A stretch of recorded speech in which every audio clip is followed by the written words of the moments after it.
And now, Fastened Like Nails with Dr. Mark Hamby.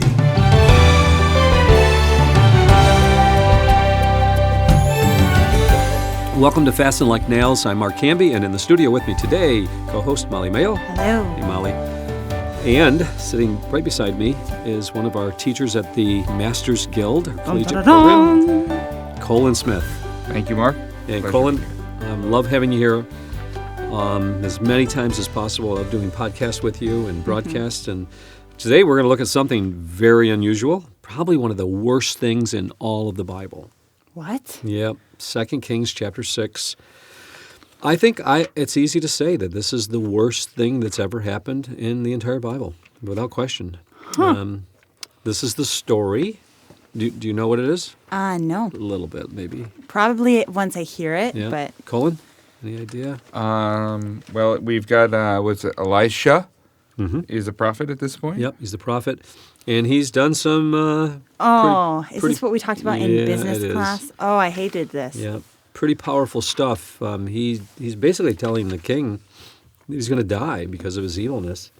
And the king doesn't want to listen. He doesn't want to repent. And so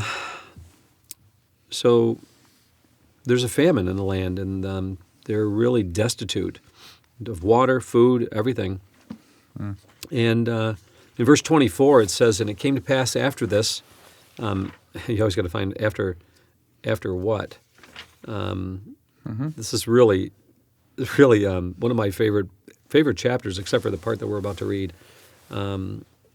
So Elisha, in fact, let's go all the way to the beginning. If you go all the way to verse 1. Of 2 Kings 6. Yeah, chapter 6, verse 1. Elisha has just performed an amazing miracle. This was the miracle of... The floating axe head. Well, before that was this miracle of the leper, Naaman. And Naaman was told by, remember the little maid? Yes, yeah. There's a prophet in Lamplighter. servant. There's a prophet who you can go and ask him how to get healed, and he'll tell you. And so Naaman, this mighty military man, in all his valor, comes and seeks out Elisha and says, "Hey, I was told by this little Jewish girl that you can tell me how I can become whole." He's got leprosy. Leprosy, the skin would rot right off the bone, and he goes to him, and Elisha says, "Yeah, go dip yourself 7 times in the Jordan River." The Jordan River, if you've ever been there, certain times of the year it's really muddy and dirty, and so here is this powerful man, and he's like, "Go dip 7 times in the dirty Jordan River." It's like, why don't you just have me go back to my own home country, and I've got beautiful rivers there, clean and pure. I'll go dip there. And Naaman's like, "Forget it. I'm not going to do something like this. How humiliating." So Naaman walks away, and one of his servants says, "Hey, would it have been too difficult if he had told you? Would it have been better if he had told you to do some grand thing? And he's just telling you to do this little thing, and you're going to be healed. Why would you walk away from that opportunity?" And what's interesting is that a lot of people actually do that. God gives them a small task, but they want to be seen in the light. And so they refuse to do the small things. In the book of Zechariah, it says, "Don't despise the day of small things." That's a very important verse. People who do that, they miss out on the larger blessings. I was listening to John. So what you're saying is the development is in the details. Yeah, Oh. so true, isn't it? I was listening to Johnny Erickson this morning, and she was at the airport, and she's in her wheelchair, and she's it's electronic. She has her arms going back and forth to guide the wheelchair, and she's buying something at one of the little stores there, and she asks the clerk, "Could you go back into my purse that's attached to the back of my wheelchair and get out my purse, and could you just get out the exact amount of money that it's going to cost me for this item I'm buying?" Then the clerk went, got the purse, and opened it up, and the clerk started putting the money out on the countertop so Johnny could see it. And then Johnny noticed out of the corner of her eye there was this little bashful girl hiding behind her father. And the little girl jumped out from behind her father, went over and put a penny in Johnny's purse. And the clerk and Johnny both looked like, what's that? And then the little girl ran, hid behind her father again. What? And Johnny was like, what was that all about? And Johnny realized that she must have thought that Johnny was poor. Here she is, handicapped. This little girl thought she was poor and that Johnny needed the money because Johnny was buying something. And the little girl put a penny in her That's purse. so sweet. Isn't it? But Johnny was thinking like, well, I should go over there and tell her that thank you for doing that, but I'm really well off. I don't need support. And Johnny's like, yeah, that would have been very prideful. Instead, Johnny went over and said, thank you for being Jesus's hands today in his heart because you touched mine. You blessed me today. And if you don't know what that means, you ask your daddy. And she said the daddy winked at her, and Johnny rode off, in her cart. And Johnny said, those are the little blessings in life. We miss those often. That little penny. And then she started singing on the radio this morning, "Come thou fount of every blessing." How does that go? Come thou fount of every blessing, to my heart to sing thy grace.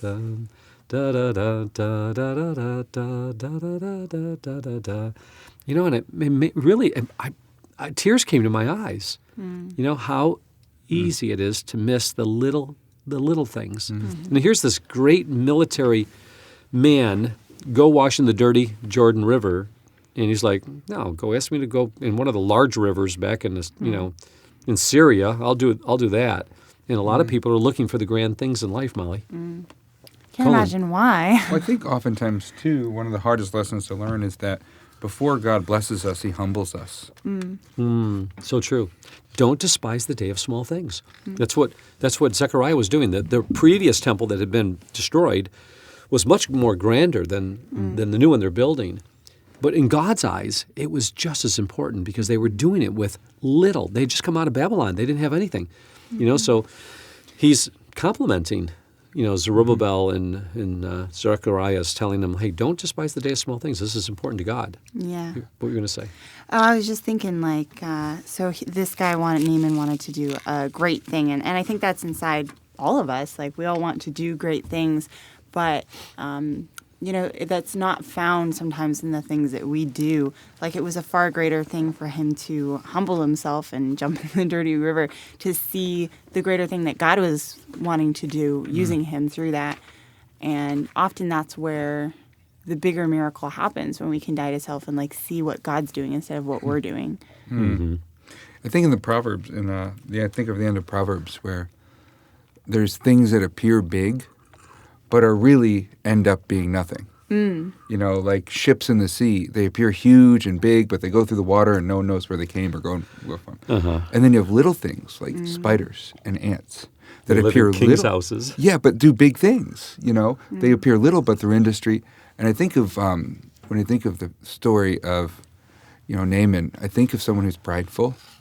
And he's prideful, and to him, big is gold. To him, and Gehazi, the servant, big is these jeweled garments, this gold, this honor. But what God asked him to do seems small to us. Go dip in this river, small thing to do. But what he was asking him to do was give up something that was really big, pride. So what the prophet was asking him to do was really something big. Give up your pride. Go to this river and as a general of a foreign land, it's admitting that there's something about this land that's special, that your land doesn't have, which is really big. And so oftentimes I think the internal struggle is way bigger than the external. So when God asks us to little things, he's really asking us to do big things, like overcome our pride and our selfishness. It's a little thing to go and talk to someone. But sometimes if you have a conflict with that person, it takes surrendering your pride to go to talk to them, which is really a big thing. Yeah. Colin, that's an amazing thought. And for those of you that are listening right now, I've brought in two of our Masters Guild students here, Ruthann and Emily. Welcome, girls. Thank you. Thank you. So they've come in at this moment. I had to kind of stop the recording, and I brought them in because what Colin just said reminded me of something that took place last night. And Colin, just kind of repeat the emphasis right there. Yeah, in the book of Proverbs, there's this at the end in chapter 30, there's things that appear really big, but are really small. You know, like ships in the sea look massive, but then they go and you don't know where they came from. They don't leave a trace. But then there's really small things that appear really small, but encapsulate really big ideas, like ants. Really small, but they encapsulate this idea of hard work. And so, which is a huge idea. So in life, oftentimes, there's these small things that appear small to us, but are really big. So the story of Elisha and Gehazi, Elisha tells him to do something that appears really small. Go dip yourself in the river 7 times. Oh, that's even a child can do it. Naaman he's going to tell Oh, Naaman, I'm sorry. And so even a child can do that, small. But what it required was really big. It required him to humble himself and to say there's something special about this land that is not in Syria. And there's something special about this God that my gods don't have. And so it's like oftentimes in life, things that seem really small, like go talk to that person, are really big because inside of us it requires us to, sacrifice our pride, take a risk, which are really big things. To God. To God. That reminded me of Ruthann, you coming to me last night. Yeah. Now let's talk about this. I think this can be so helpful for people, and this is really what I love about the Masters Guild, is that we get to really come alongside each other and bare our hearts, and be vulnerable. And you did that last night. You was like, and I could always see it on your face, like, something's wrong here. And so last night you came to me and you said, "Hey, I feel like there's somebody that's kind of like usurping.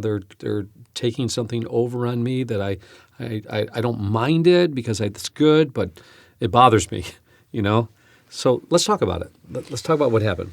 Yeah, so we're starting a podcast, which is going to be called something. And it's the student podcast. And it was my idea, and I'm going to be the host of it.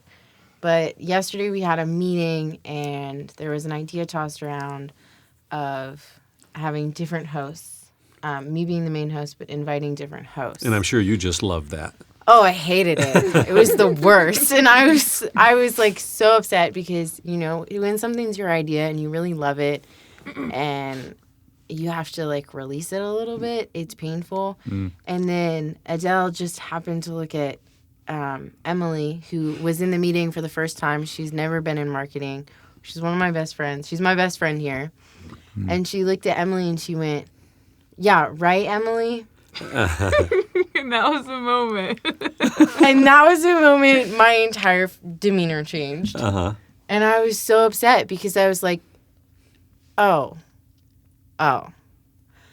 this is the normal thing that girls do again. It's happening all over again. Because it happened to me before, where you become really close friends with someone, then they come in and they take over and take all the credit. And I should have known better because I know Emily. And I did kind of know better. But in my head, I was like, oh, she wants to be the host of the podcast. She's going to take over, and I'm going to be thrown to the wayside and completely forgotten about because that's what I'd do. I'd have Emily be the host. Okay, so then I gave you an illustration. I was in college, and we had intramurals, and I was one of the coaches. And one of the players, all of a sudden, he starts coaching. And I'm like, hey, I'm the coach. But everyone started listening to him. I was like, whoa, what's going on here? And I'm at least I think I'm the better coach. But everyone started listening to him, and he started taking over. And I thought, you know what? There's no reason to fight this. I just let him go. He literally took over. I was playing for him. And what's interesting is that I ended up having to do other things that I wasn't able to even be there half the time after that. I got a job. I was an administrator of a school, and so I wasn't able to be there as much anymore. So God was kind of like, I'm going to take you out of here. And so God had to humble me, and I didn't hold on. When we hold on to things, that's when we start conflict. And conflict is only caused by one thing, only by Sin? Molly's going to say it. Oh, pride. Comes. Contention. Yeah, only by pride comes contentions. So, Ruthann, last night you looked at me and, we're sitting there and you said, you kind of gave me these hypotheticals, that weren't real yet. And I basically came down to, do you remember? Yeah, I had to talk to her. Is that what you're... Talk to her and learn to maybe Be God's. vulnerable. Remember the word I used? Tertium. The tertium. Tertium We're quid. trying to figure that out. Yeah, we were trying to remember the word. Tertium quid. It's where there could be two opposing ideas or two different ideas, and which could create conflict. But you come together and you both start praying about it. And I really thought Emily would be receptive. So when Ruthann came to you last night, what took place?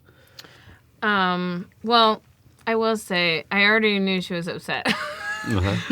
We haven't known each other that long, but we've been through enough together that as soon as that moment, she talked about the right Emily, and as soon as that happened, I was like, oh no, I knew it was coming. And so she just came to me and she said, listen, for the sake of our friendship, I just want to talk to you, and I want to tell you I feel really insecure and really upset about this, and I know... First, wait, that's amazing that you could say that, right? Yeah. You're being honest about how you feel. That's communication is the beginning of restoration. Okay, keep going. Yeah. So she just was honest and said that she felt really insecure and really threatened. And she said that she knew I didn't have any ill intent, which I felt, that made me feel better. Good. And that's a positive way to approach it. You're releasing her so that she doesn't have to feel defensive. Yeah. Yeah. And anyway, so then we just talked about how she felt for a while. And then I said to her, okay, so what can I do for you? How can I support you? Because excellent. She looked at me and she went, so what do you need from me? Well, I made sure to listen to her all the way through, and then I kind of explained my side and what happened. But because I hadn't felt that, like, I didn't have any ill intent towards her, and I didn't mean to cause her harm, so I didn't feel like I should apologize. I did apologize, and I said that I was sorry to upset her, but I wanted to offer support somehow to mend, Good. the... Good relationship. Yeah. That's good. That's so excellent. then we talked about that. What I love about what happened with you guys last night, and we were talking about this, don't despise the day of small things. It's a little thing, but it's a huge thing. It starts with humbling yourself, talking with a person, and saying, look, what can we do to make this really work? Rather than like, Emily, you're stepping on my toes, I need you to back off, Yeah. Yeah. Emily, you're on my territory right now. Get off. Okay? Back off, girl, right? If she'd approached you that way, what would that have done? I would have been really taken aback, and, the sin nature in me totally would have been offended. Ticked like, off. are you serious? Yeah, right. Yeah, that wouldn't have done anything. Yeah. So when you're trying to, hold your ground, it causes only more problems. But when we approach this with this idea of the tertium quid, now those of you that are listening, what tertium quid? What is that? Tertium quid is a third thing. A third thing. It's something new that's never been before. So when you have two opposing ideas, two different ideas, you come together and you start praying. And you ask God, Lord, we don't know what you're trying to do, but we would like to have something good out of this conflict, something good out of what we're doing here, because we want to bring it together in something entirely a new whole, a new creation.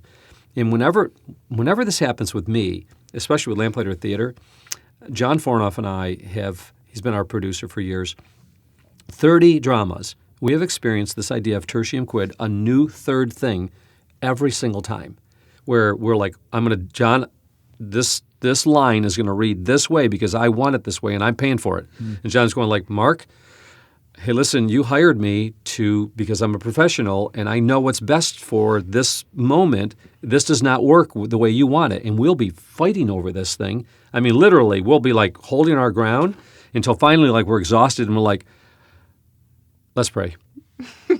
We start praying about it. And we'll get back and I'll say, okay, I still want it my way. And John goes, listen, you could fire me if you want, but you've hired me because you want me not to just give in if I don't believe it's helpful. So you guys got to hold your ground if you don't think it's right. But you hold your ground at the same time, you're willing to submit it to God and say, God, make something new out of this. And that's what you guys did last night. And you can continue to do that. You really got to keep coming together and say, Lord, is there something we haven't even thought about for this podcast? That ended up happening. Really? Yeah, we talked about it. And I was like, I don't know, I'm nervous. We ended up Baron and Emily are gonna come in at different times and be a co-host for me, because Emily and I are both funny on our own, like, but together we're even funnier. And that's what the podcast is gonna be about: a community and the camaraderie. And so it's like it makes sense to have us in there together, because we work better as a team. Good. And you can talk about some really intense stuff. Like today, I came in and you guys were all praying. There's something serious happened, and you guys were all praying. You can bring those things into the podcast as well, with permission from other people that are part of that. Okay, so last night was a perfect illustration of you guys dealing with a conflict, facing it, and then realizing, okay, I need to have a sense of humility, and now I need to communicate. This is how I feel. This is how it's making me feel. I know I shouldn't feel this way, but I do. Can we talk about it? Where can we go from here? And I love what you said, Emily. How can I help you? How can I support you? How can I support you? That's excellent. That's excellent. Okay, so you guys hang in there. I'm going to have you just stay right here. We're going to finish this podcast. We got 10 minutes. So here we are with Elisha and Gehazi. He ends up, stealing for the most part, stealing the goods. And so hold on to that thought. So Gehazi is the servant of Elisha. And Gehazi realizes that Naaman, after he gets healed, he goes to the Jordan River, he gets healed, and he's like really excited. He goes, what does your master want? I'll give him anything he wants, right? And Elisha says, no, go back and tell him I don't want anything. There's nothing that he can give me. And Gehazi is like, but I'll take it. Do you think there's a theme of second payments there? In what way? God wanted him to humble himself, so he'd already done what God wanted him to do, so prophet wasn't going to take anything else on top of that. And then Gehazi wants to take something else on top of what Elijah did.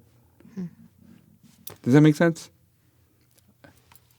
Like you can't pay for something twice. Or you can't, like the whole point of Gehazi, or of Naaman being there was so that he would learn to humble himself and he would have experience with the living God. Elijah knows that. And he says, I'm not going to make a profit off that. That's why God had that there. And then Gehazi's like, I will. Yeah, how many people do that? See that they can kind of like cash in on somebody else's Which shows they don't value the work of the Lord in other people's lives. Interesting. Yeah. Yeah, that's powerful.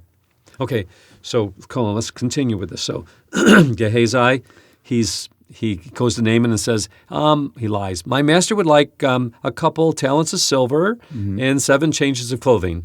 And puts it on his donkey. He's got all this silver now, and he goes off trotting in the distance like, I'm wealthy now. Okay, and he's got what he's got. But then Elisha comes back and tells Gehazi, well, I'll tell you what, now that you've got the payment for what you thought your service was worth, I'm also going to give you Naaman's leprosy. You could have that too. Yep. Can you imagine? No. Yeah. God. And right after this, the next verse is, the school of the prophets come around, and they're all living together in this, this house. And they're like, Elisha, I think it's time for us to expand. Let's go build a house right on the river of Jordan.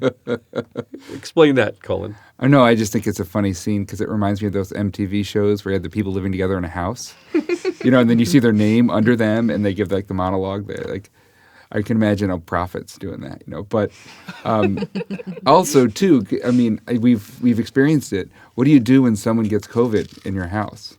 It's like no one wants to talk to you. Everyone wants to move out and go somewhere else. So imagine if someone gets leprosy. It's like, time to build a new house. I think this house is getting a little tight. Let's go somewhere else. You think that's why they did it? I mean, to me, that seems a logical motivation as a germaphobe and a hypochondriac. They have 2 options for me. I can build another house, a completely another house, or I can think for the rest of my life I have leprosy. Okay, so here are these. That's just how I think. I'm very neurotic sometimes. So here's all these student prophets. One of their guys just got leprosy, and they're like, "Hey, let's go build a new house, guys." So they go build this. They go build this new house. Nothing against you, Gehazi. No. You can. No. You just chill here. You live with Elisha. We're going to build a new house. It's all yours. Yeah. It is a really funny part in the scriptures. And then as soon as that happens, this amazing famine takes place in the land, do you think Gehazi's leprosy had something to do with holiness? Leprosy makes you unholy, and he touched something holy. It was God's. You know, that credit and that reward was supposed to go to God.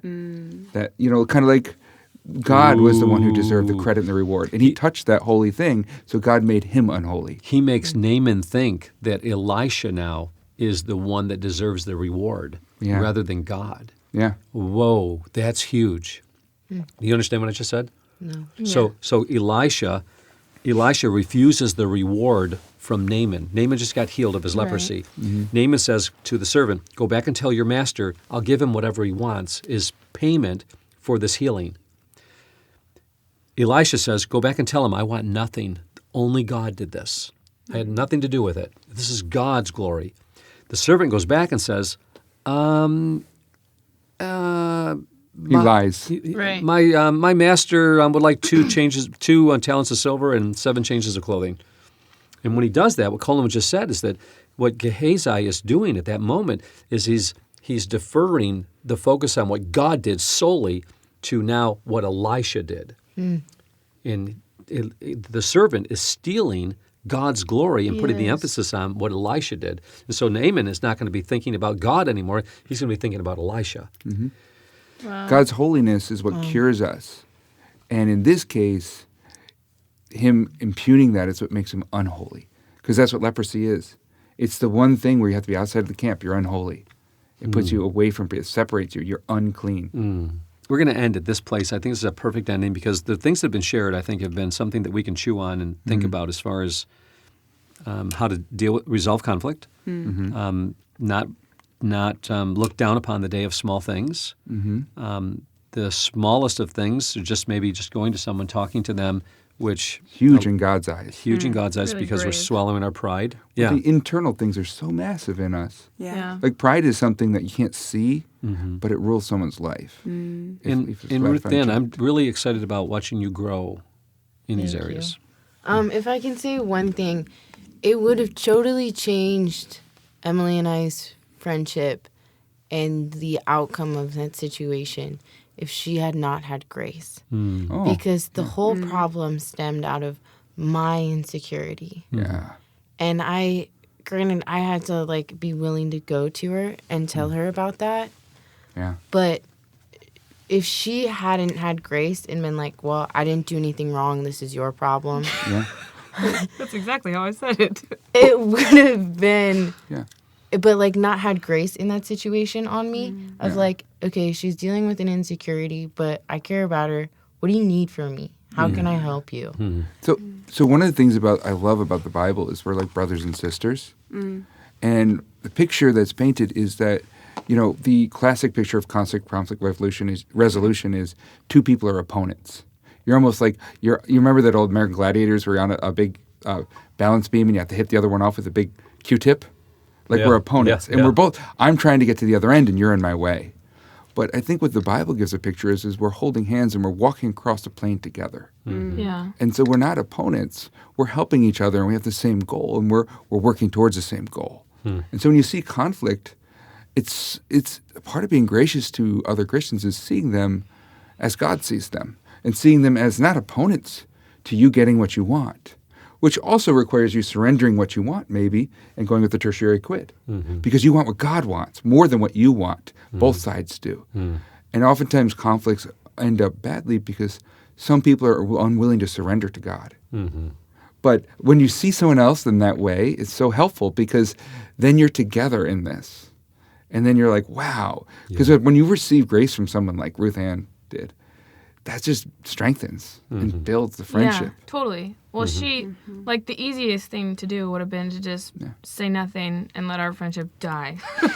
No, but she did the hard thing last She night did. by coming to me first, asking nothing- for advice, and then But nothing worth building is built easily. Yeah, her coming to me and being honest about, like, hey, I'm upset with you because A, B, and C is really, like, she's giving me a gift in a way and saying, I value our friendship enough to do the hard thing. and you're developing leadership qualities right now that are going to help you in the future. Yeah, and you know? that perspective you took was so key.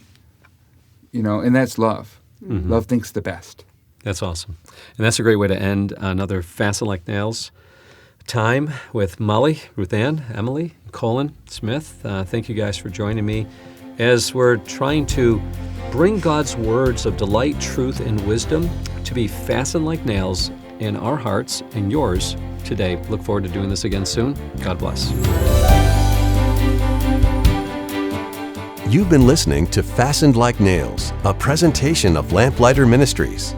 Our mission is to make ready a people prepared for the Lord by building Christlike character, one story at a time.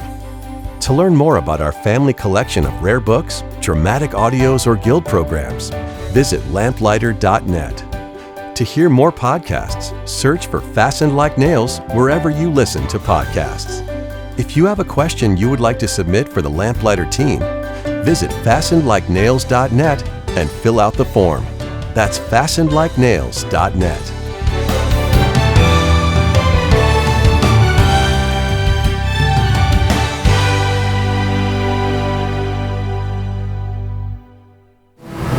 What if you could learn from the creative minds and talents behind Lamplighter Theater? I've never seen anything like it. This summer, Lamplighter presents the Lamplighter Guild. A week of mentoring and apprenticeship in the dramatic arts. Learn scriptwriting, music composition, sound design, directing, and voice acting from world-class professionals. Registration for the Lamplighter Guild is limited, so sign up today at lamplighter.net. Lamplighter.net.